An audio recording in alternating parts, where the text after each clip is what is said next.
change the demographic details in order to maintain the confidentiality of the child. The child's name is Jerry. He's 11 years old, studying in 6th standard in a school in New Delhi. And he had been studying in the same school since he was 5 years of age.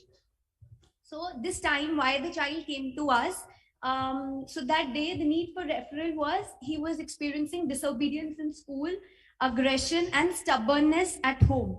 And there was a lot of denial to indulge in tasks, day-to-day tasks and activities. कि ma'am वो counsellor के पास नहीं आना चाहता है because उसको लगता है कि क्योंकि मैं स्पेशल चाइल्ड हूँ और मेरे को अलग से ट्रीटमेंट मिलता है तो वो नहीं जाना चाहता.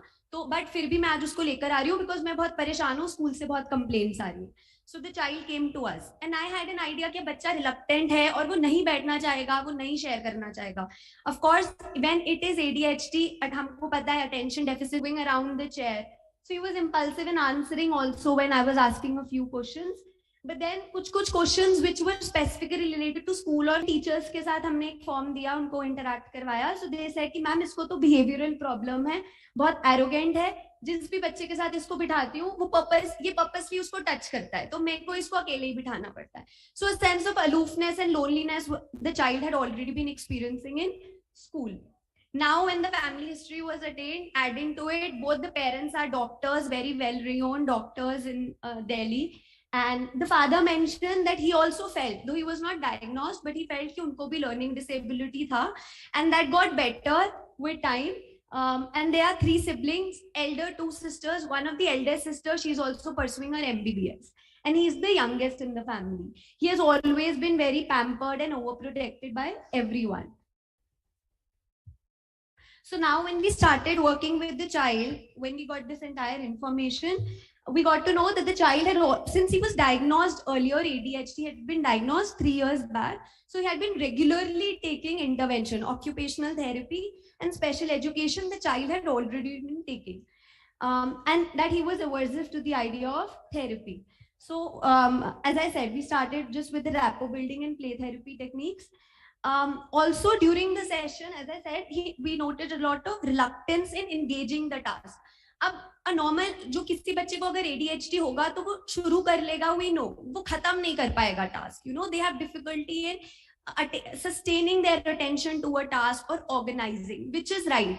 But with this child, additionally, what we noticed was that the moment he used to feel कि ये अब हो नहीं रहा है मेरे से, वो छोड़ देता था. या पहले ही कुछ भी हम उसको नया ऑफर करते थे तो he used to say कि नहीं नहीं ये मेरे से नहीं होगा. He was only comfortable with a few set of things. आप उसको video game से related कुछ पूछ लो, sports he had a very good knowledge about it. But again lately basketball वो खेलता था, but he had stopped going there. Why? Because वहाँ पे भी any sports involves discipline. You know, it involves that you have to play in a team. और वहाँ पे भी उसके साथ मुश्किल होता था. So he had stopped going and playing that basketball as well. So, and this child, he had been specifically been a recipient a lot of negative reinforcement and social rejection. Now we know with ADHD, impulsivity comes, hyperactivity comes, but this has been tagged and labeled as कि इसका behavior ही ऐसा है, ये सुनता नहीं है, ये जान के stubborn है, ये तंग करता है सबको, which kind of becomes more difficult for us to deal with, which impacts acceptance levels of a child and self-esteem. So then we did certain tests, draw person test and child perception test. And these were the, we noticed that there was feeling of insecurity and low self-esteem there. So then एक speech sample लिया गया where we discussed with the child. तो उसने भी यही बोला कि मेरे को तो बहुत problem है, मैं सबको तंग करता हूँ, मुझे पढ़ना अच्छा नहीं लगता. एक ही sense of achievement था उसमें was video games. So short term therapy goals में हमने we decided कि इस बच्चे के साथ emotions identification करना बहुत important है, so that he starts naming his emotion, so that he starts accepting them, that it's okay even if we feel angry. Attention building, self control. So attention building भी हमने अलग अलग चीजों से किया, like beat the clock, self control techniques पे work किया. Inculcating a sense of belongingness within the family was very important. किस तरीके से हम उसको praise कर रहे हैं, किस तरीके से हम उनसे बातें कर रहे हैं, वो उनके beliefs about self, world and the others बनाएंगे. तो वो हमारे as caregivers, we as an adults have a lot to do in that. So thank you so much everybody for patient listening. Thanks a lot. Thank you very much. You have made good presentation. You have tried to cover all the stakeholders, and you have already planned certain activities for each stakeholders. Thank you very much. Thank you, sir.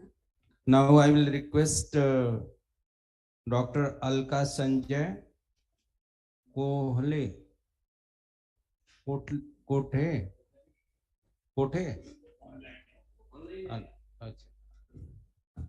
Online है क्या ये? Doctor Alka ji नहीं है. Okay. Now Parul Walia. Yes, sir. I'm here, sir. Okay. This is Paru Walia. Yes, sir. Yes, sir. And effectiveness of the take integrated instructions. Yes, sir. A very good evening to all. First of all, I would like to thank Manovikas Charitable Society and Alok sir for giving me this opportunity to present my topic here on this platform. The topic of my presentation is using integrated instruction in science teaching, perspective of science educators. Now, in the present research, tech integrated instruction refer teaching instruction integrated with technology-based learning activities that include PowerPoint presentation, videos, audios, animated-based text presentation, and self-evaluation activities based on computer. In the present study, uses refers the use of tech integrated instruction, the way in which it is used or how much it has been used. And here, effectiveness denotes efficiency of based on science teaching to enhance level of learning and understanding among learners. In the present study, perspective of educators refers to the perception, understanding, attitude of educators towards the use and effectiveness of tech integrated instruction. Here, teachers refer, educator refers teachers teaching science subject at upper primary to secondary level in government and private school of Delhi NCR. Learning through tech integrated instruction has the possibility to open the door for learners who are challenged by traditional classroom environments. For example, students with disability, students with cognitive or developmental impairment need personal one-on-one attention with qualified educator to make progress. Tech integrated instruction offer them an opportunity to learn and progress at their own pace without the additional pressure of environment, and they can participate in learning process on their own terms. Tech integrated instruction can cater the need of students with learning disability who deficit in various domains, for example, cognitive, memory, language processing, and perceptual domain. The things learned by the student through tech integrated instruction will be permanently fixed in mind of student with special educational need because of use of multiple means of expression, multiple means of representation, and multiple means of engagement. Learning by doing is one of the cardinal principle of teaching and learning science through tech integrated instruction, and it is also provide a way for students to engage a project based learning. The research is conducted by survey method, and used research tool was self-designed questionnaire for educator. Tool consists of 3 sections. Section 1, collecting demographic details such as gender, area of schools, and years of teaching experience of educator. Section 2, focusing on preference of educators toward using tech integrated instruction in teaching and learning science. Section 3, focusing on opinion towards effectiveness of tech integrated instruction in teaching and learning science. Percentage analysis was used to analyze the data. The sample of 124 science educators from government and private school of Delhi NCR was finalized for investigation. Sampling was done randomly through probability method. Respondent demographic details are as follow. Researcher divide educators into 2 categories on the basis of their gender. Out of 124 educators, 72% were female and 28% were male. On the basis of locality, 15% educators were from rural area and 85% educators were from urban area. And researcher also divided on the basis of work experience in years, educators into 4 categories. One is with 1 to 5 years of work experience, second is 6 to 10, third is 11 to 15, and the last 4th category is with 15 above 15 years of experience. The objective of research was to study the perspective of educators towards uses and effectiveness of tech integrated instruction in teaching science. And the research question were what are the perspective of educators towards uses of tech integrated instruction in teaching and learning science, and what are the perspective of educators towards effectiveness of tech integrated instruction in teaching and learning science. Now move to the result discussion. Researchers study the educators' preference in using tech integrated instruction, and she found that out of 124, 80.65% were aware and familiar with tech integrated instruction, but the uses of it was very low. Only 12.10% educators were using it, and 63% either using once in a week or less or never used it. Thank you, Parul. No, sir. No, I'm not over. Now, researcher also studied educators' opinion towards effectiveness. Sir, I want to complete, sir. Yes. The educators studied the perspective of educators from rural and urban categories on that tech integrated instruction are the time consuming in teaching learning, and found that there was a significant difference between both the categories of educator. The researcher also studied the perspective of educators toward making teaching learning process learner-centered by using tech-integrated instruction, and result revealed that out of 4 categories of educator based on work experience were unanimously agree on that tech-integrated instruction has potential to make teaching learning process learner-centered. Sir, wait a minute.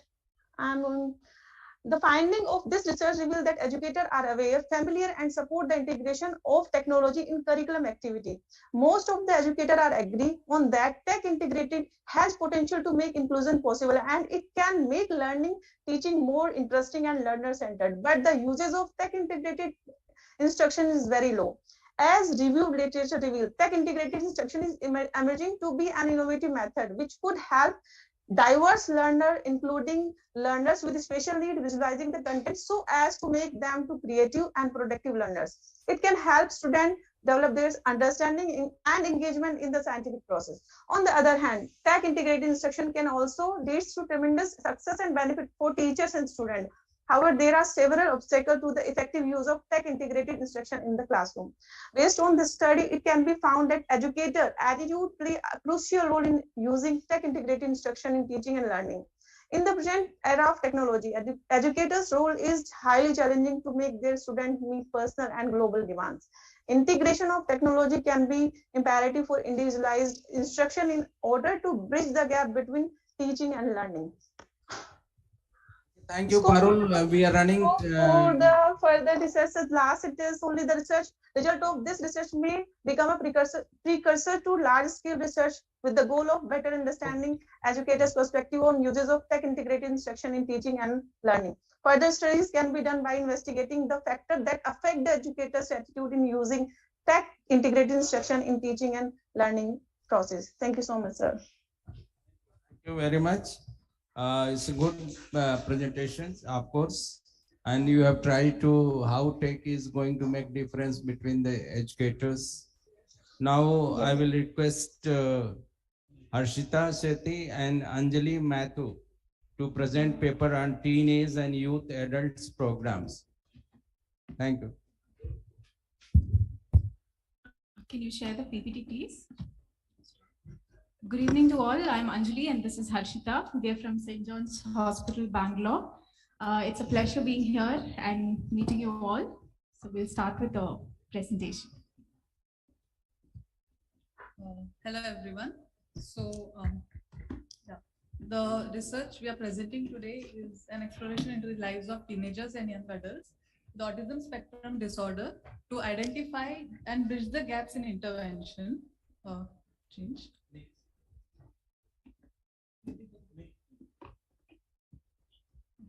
So I'll start the introduction by telling something about CARAD. So CARAD is a Center for Advanced Research and Excellence in Autism and Developmental Disorders. It's a multidisciplinary clinic cum research center started by Dr. M.V. Ashok, and Here we look into research we are working towards research towards tracing the root causes of autism and related conditions, and also exploring and trying to provide cost-effective interventions. So we have early intervention program for children aged below 7 years, and also we are starting with parent-mediated interventions from January 2023 of for parents of children with ASD aged between 7 to 14. These are some of the glimpses of our center. So now I'll introduce TYA program, that is teenage and young adults, which we are a part of and which we are focusing on today. So it is a exploratory research to understand in depth about teenagers and young adults with in the spectrum. As we know, it's usually a challenge for anyone to transition into adulthood and their families, but it is particularly difficult for individuals with autism. And like there are a lot of interventions available for children aged like below 13, but there is a gap in treatment services for teenagers and adults. So we are focusing on that with a multidisciplinary team consisting of a psychiatrist, psychologist, and clinical social worker. So the methods of a study, it's an operational study and with current participant number of 36 participants. And the inclusion criteria are as follows. And the participants have been recruited from St. John's Medical College Hospital. And the first step includes detailed intake consisting of the socio-demographic details and their diagnostic and treatment history and details about the families. Okay, so we start with a 3-level assessment. That is, we have clinical assessments, and a detailed intake is taken from families, followed by a home-based assessment. We go to their homes and we study in depth their functioning, family functioning, and their problems that they face. Then we have a community-based assessment where we take these teenagers and adults into the community to see how they function outside. So the question of why a 3-level assessment is required takes us back to an early study that was conducted in St. John's in association with a couple of other organizations, where we studied teenagers and young adults with pervasive developmental disorder. And after the survey was done, most of the parents who participated in it were very unhappy about the findings, which resulted in the investigators not even publishing the results of that survey. And it was planned even back then in 2008 that this program would happen in St. John's and will be in depth so that such an issue does not happen again. So moving into results and discussion. So among the 36 participants we have at present, 10 of them are female and 26 are male. All of them aged between 18 to 36. So the data collected underwent an initial coding, and which were independently sorted, and groups were grouped into themes. So the first theme I'll be talking about is education. As we can see, most of them did not receive any kind of formal education. And next to that, we can see that a very significantly low number of participants got their pre-university higher educations, bachelor's completed. And also out of all of them, only 2 of them are employed right now. Okay, so the chief difficulties addressed by parents and few of our expressive adults were difficulty communicating their needs, their emotions, their feelings, expressing themselves. This further leads to a social difficulty with socialization, which further leads to them having very few friends, almost nil social life. They also have behavioral issues like aggression, they have temper tantrums, they have meltdowns, they have difficulty regulating their own emotions, understanding emotions of themselves and others. They all have sensory processing issues, or at least most of them have, which makes it very difficult for them to step out of their comfort zones. They have generally low adaptive behavior. A lot of social rejection happens because of the kind of difficulties that they face. This further leads to a lack of self-esteem, self-confidence. They all have restricted interests or repetitive behaviors. And as a result of all this, what we see is an increase in dependency in most of them.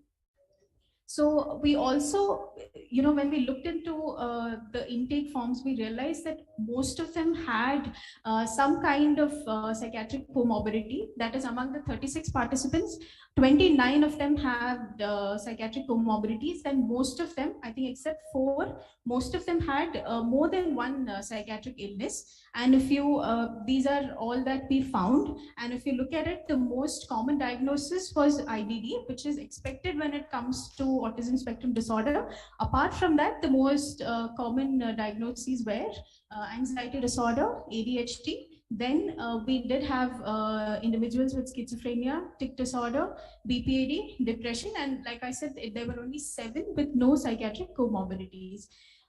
We also, while we went to their homes, they were more receptive, and they even, were more comfortable opening up to us.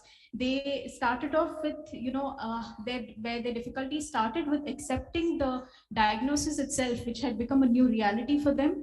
They feared social stigma. They had a lot of social rejection as well, which led to a lack of social life for most of these families. This led to a lot of problems in their personal life. Most parents reported that they had no other friend. Their only friend was either their husband or their sister, who was maybe supportive from the beginning. Among the 36, 2 of them had marital difficulties, and among those, 1 was divorced. And when you look in depth into these issues, we realize that it all started with this particular diagnosis and how they dealt with it. And the major question was what holds in the future for these children. We also noticed that siblings were also affected. And so right now we have finished the, I'll just conclude then. Okay, so what we found from our study basically is that we need to accept that ASD is a lifelong disorder and not just something that needs to be looked at as a childhood disorder, which means even teenagers and adults need help. There's a lack of awareness, and there's a need for assertive outreach for adults with ASD and various stakeholders is much needed service. A lack of research, especially longitudinal research in the field, was noticed. So yeah, thank you. Thank you very much. It's very good presentation on ASD. Very few presentations were there in ASD. I think you have done good job, and I think we will utilize in our day-to-day implementation of the program. Thank you very much. Thank you, sir. Thank you all. Have a good evening. ये अंतिम अभी presentation रह गया है, आप चिंता न करें, 5 मिनट या 7 मिनट और आपका चाहिए, ठीक है? तो अंतिम प्रेजेंटर हमारे बीच में ऑलरेडी मौजूद हैं, और ये हैं अपराजिता शर्मा जी, जो PhD स्कॉलर हैं लेडी इरविन कॉलेज से, और आप बताएंगी analysis of accessibility of the mobile phones, जो आज की बर्निंग टॉपिक्स है, applications, promoting mental health literacy. Yes. Thank you so much, sir. Thank you. Good evening, everyone. I know that I am the last presenter, and I'm sure I'm not going to keep you all for very long. First of all, thank you to the organizing team, Dr. Desai, Dr. Bhuvan, for incorporating this presentation in this esteemed seminar. So, good evening. May I have the presentation, please? Thank you. By then, जो हमारे seminar का title है, which is the complementary interface between disability and mental health. So that's exactly what I'm trying to present here, the interface, but the technological interface. So हम सबको पता है mobile phone apps बहुत सारी आज available हैं जो मेंटल हेल्थ पे आपको किसी न किसी प्रकार से हेल्प करते हैं, but are they accessible to people in general, and are they accessible to people with some or the other form of a physical disability? So here I am presenting my paper, Analysis of Accessibility of Mobile Phone Applications that are Promoting Mental Health Literacy. This is co-authored by my supervisor and my guide, Professor Aparna Khanna, who's a professor at the Department of Development, Communication and Extension, Lady Irwin College, University of Delhi.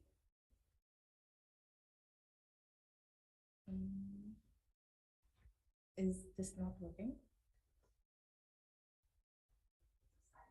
Yeah, I'm trying to click this.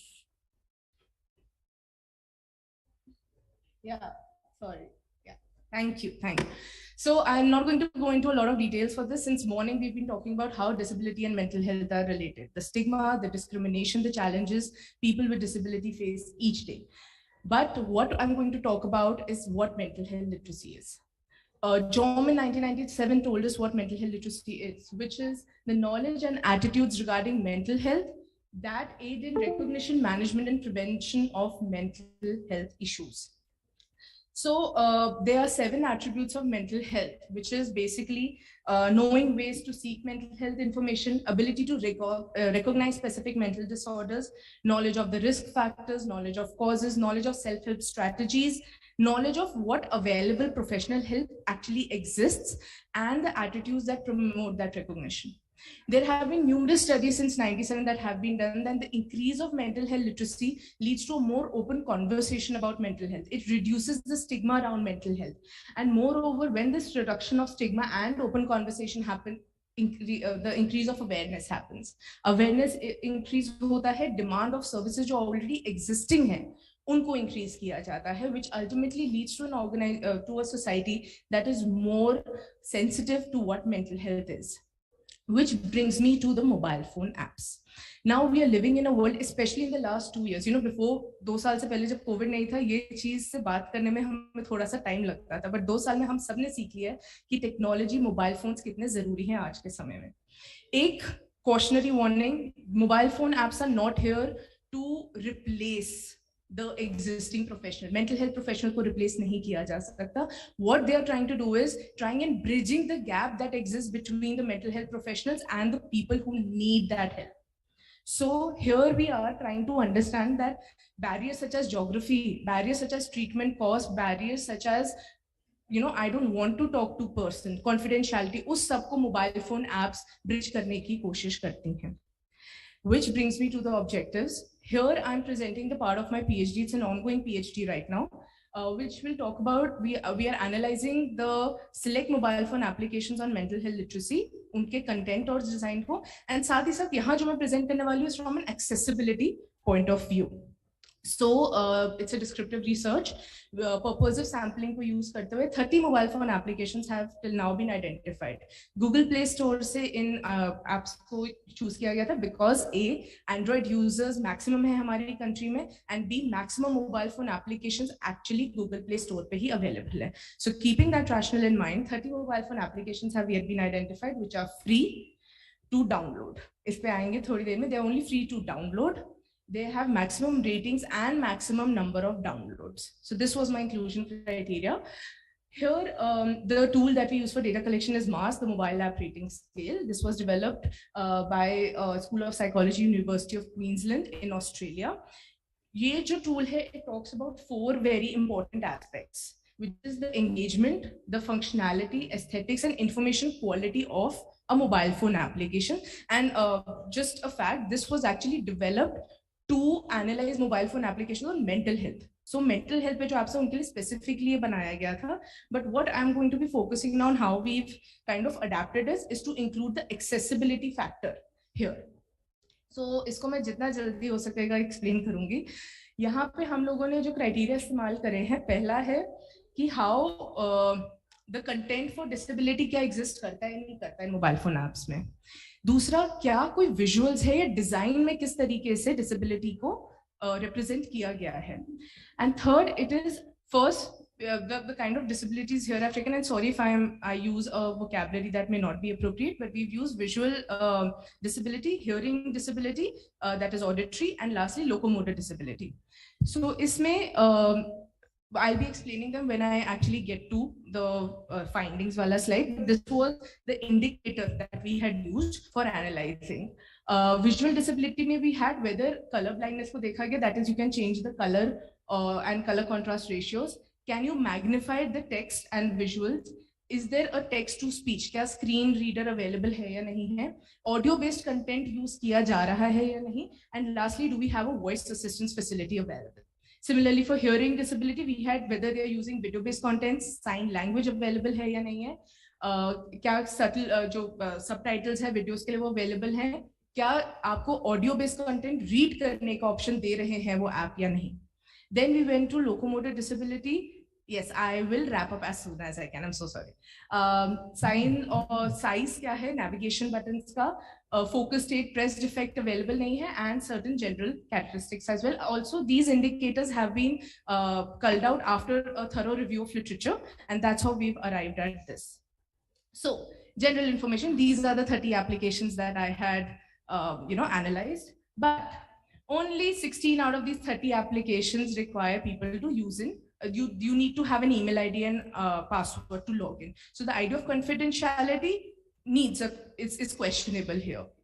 Next, only 12 out of 30, that is 40% applications. Only they are asking, questions to you and understanding what your problem is to create a personalized space for you. Else the others are very generic in nature. 43%, when I said that free wala line, only free to download. 43% apps require in-app purchases. एक video दे दी, app download करके, बाकी सारे के लिए जी 2-3 हजार रुपए जरूर दीजिए हमें. So that is a problem. And last, which to me is very dear, the language. All of them are available in English. मगर हिंदी में सिर्फ ये दो. अगर मैं रीजनल भाषा पे हूँ सिर्फ एक जो मलयालम में थी, एंड एक ऐप थी हे के नाम से जो कि आपको हिंदी, तमिल, मराठी, गुजराती, मलयालम, तेलुगु, उर्दू और बंगाली में सिर्फ चैट करने का ऑप्शन दे रही है. The content is only available again in English, which is a stark reality for a nation like us, जहाँ पे रीजनल लैंग्वेजेस इतनी सारी हैं, मगर जब अवेलेबिलिटी की बात आती है तो अंग्रेजी, इंग्लिश में सब कुछ अवेलेबल है. Yes, so mental health literacy के 7 attributes थे. मैक्सिमम बात करी गई है सेल्फ हेल्प स्ट्रैटेजीज पे. ये ऐप सबसे ज्यादा सेल्फ हेल्प स्ट्रैटेजीज के बारे में बता रही है, मगर अगेन जहां पे आता है how to seek mental health information, where do I get accurate information in this world? जब कोई भी एक ब्लॉग खोल के बता रहे मेंटल हेल्थ क्या है, how do I actually get accurate information? That's missing. They are not providing that information to people. And now accessibility. Only one application talking about intellectual disability. Only one. वो भी theoretical information की intellectual disability होता क्या है. None of the applications talked about the relationship that disability and mental health issues share. Not even one. And not even one application had any visual of a person with disability. Na koi crush, na koi wheelchair, nothing else. So here, now I will go wrap up fine. Only 20% color or contrast adjust karte the. And I'll just highlight things here. Not even one app had a voice assistance for people who are visually impaired. Hearing impairment, 20% जो video based content है, 13% जिसमें subtitle थी, एक भी sign language में available नहीं. Locomotor disability, surprisingly good. You had applications जहाँ पे navigation के लिए बड़े buttons थे, and for helping people to have bigger buttons to press on. And lastly, 2 things I want to highlight. Text और icons के बीच में एक relatability होना, और साथ साथ consistent navigation, so that people know कि consistency एक है. अगर उन्हें नहीं भी समझ आ रहा है या उनको problem हो रही है तो एक uniformity उनके साथ जरूर available है, whereas color coding and things like that were mostly absent. Lastly, conclusion. So none of the application covered the aspect of physical disability and mental health. Language only limited to English. Socio-cultural context से relatable visuals थे नहीं. Orange hair, white skin, those were the visuals that were available. In-app purchases, that is, और पैसा देकर आप free में download करा लीजिए, बट एक्सेस करने के लिए एक्चुअली आपको पैसा देना बहुत जरूरी है, और वो भी बहुत ज्यादा. And lastly, the accessibility features that we are talking about for different physical disabilities were more or less absent, except for the ones for specific locomotor disabilities. And with this, thank you so much. And these were certain references that I used for this. Thank you. Thank you, अपराजिता जी. काफी अच्छा आपका presentation रहा, और इससे एक innovation भी आया किस तरह से हम टेक को यूज करें, और कहाँ और कौन से ऐप अवेलेबल हैं, और उसकी क्या एनालिसिस है, और कौन यूज कर रहा है, डिसेबिलिटी में कैसे उसका यूज हो रहा है. एक पॉजिटिव एंगल आपने यहाँ पर दिया है. नहीं तो आजकल तमाम इश्यूज इमर्ज हो रहे हैं कि मोबाइल बिगाड़ रहा है बच्चों को, मोबाइल से काफी सारी परेशानियां आ रही हैं. So good that we learn and we'll try to educate our families, you know, how to use this. Thank you very much. Thank you so much. Thank you. Gupta ji बस समाप्त. करीब मैं बता दूं कि मेरे पास 10 प्रेजेंटेशन हुए, ये बहुत ही अच्छा रहा और 11 में से 10 का प्रेजेंट होना और प्रेजेंटेशन करना बहुत अच्छी बात है. सभी को मैं अपनी तरफ से विशेष रूप से धन्यवाद करता हूं कि उन्होंने अच्छे डिफरेंट इश्यूज पर, जो PIDD का है, PMI है, मेंटल हेल्थ इश्यूज हैं, टेक्नोलॉजी के ऊपर है, ASD के ऊपर है, केयर के ऊपर है, बहुत अच्छे इन्होंने नए इनोवेटिव आइडियाज दिए, प्रेजेंटेशन दिए हैं. सभी को धन्यवाद. और मुझे लगता है कि जब आपके पेपर्स को एक बार पढ़ा जाएगा मनोविकास में, उसको देखेंगे तो एनालिसिस और भी अच्छी होगी. उसके सार क्या है, उसका अर्थ क्या है और कैसे हम जीवन में उपयोग में ला सकते हैं, कुछ सीख पाएंगे. और शायद आपको भी इससे एक मोटिवेशन मिलेगा कि आगे चल करके मनोविकास जो ये कार्यक्रम आयोजित कर रहा है, इसका कैसे रिजल्ट में इसका प्रयोग किया जाए. धन्यवाद.